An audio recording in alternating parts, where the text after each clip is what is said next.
presidente Michel Temer cancelou a agenda de reuniões previstas com ministros nesta segunda-feira para discutir a intervenção federal na segurança pública do Rio de Janeiro. Desde a assinatura do decreto na sexta-feira, poucos detalhes da medida foram divulgados. No fim de semana, Michel Temer foi ao Rio de Janeiro para se encontrar com autoridades do Estado.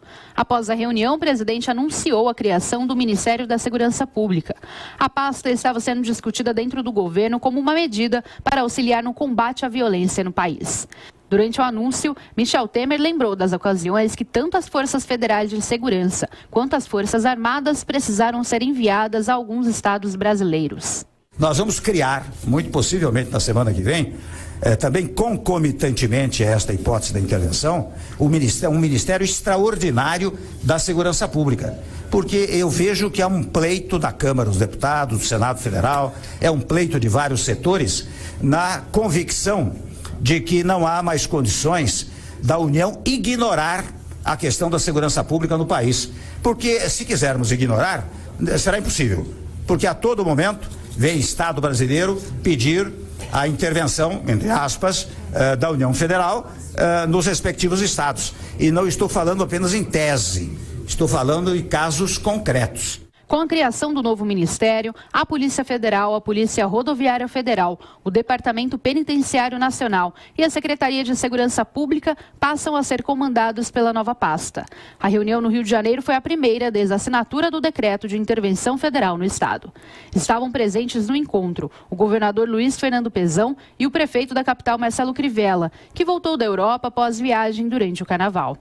A expectativa era de que o encontro divulgasse mais informações sobre a medida. No entanto, o presidente apenas explicou que a ação era indispensável. Seria feita de qualquer maneira, mas o foi pautado mais uma vez pela palavra diálogo. Nós fizemos o diálogo necessário, particularmente com o governador do estado, com as autoridades aqui do estado, para decretá-la. E esperamos, naturalmente, que ao longo do tempo ela possa dar resultados extremamente positivos. Os resultados positivos que aqui se verificarem terão efeito em todo o país. Durante a reunião, o presidente também explicou que não deixou de lado a pauta da reforma da Previdência e reforçou que, se houver votos para aprovar a medida, ele cessaria a intervenção.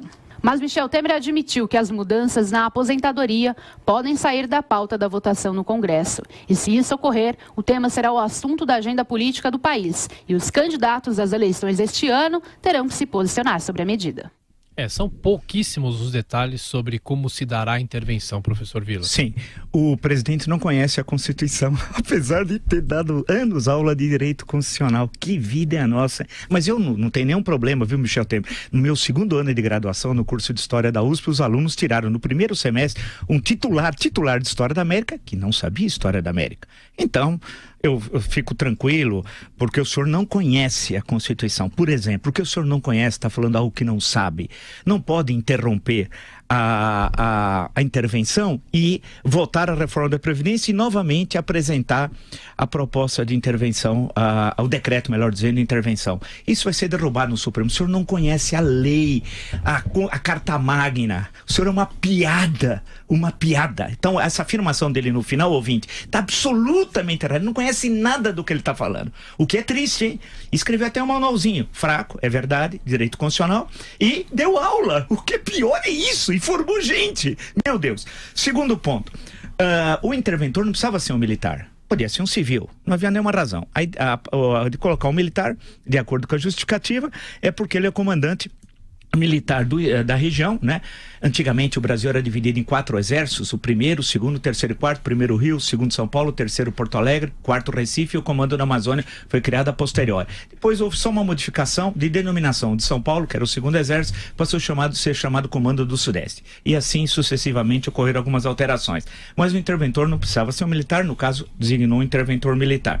A questão toda é que a crise do Rio é tão grave que vai logo aparecer nos próximos dias a questão, tem gente que não recebeu o 13º. Por exemplo, várias categorias do sinalismo público estadual não receberam o 13º. E aí?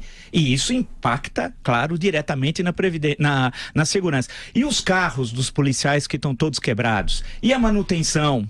E a estrutura das delegacias? E os presídios estaduais? Isso se relaciona diretamente com o setor da estrutura de Estado, com a Secretaria de Fazenda. Não é decisão do interventor, é decisão do pseudo-governador chamado Pezão. Então perceba como foi mal feito pelo presidente da República, que é um incapaz, que não conhece a Constituição, um irresponsável, né? E que ou você faz a intervenção completa no executivo estadual ou não faz. O que vai acontecer é que logo registra. A intervenção, a data é 31 de dezembro de 2018. Né? Vai até 31 de dezembro de 2018, que é quando vai o mandato desse presidente e tal. Mas ele é irresponsável. Logo vai ter graves problemas. Aguarde.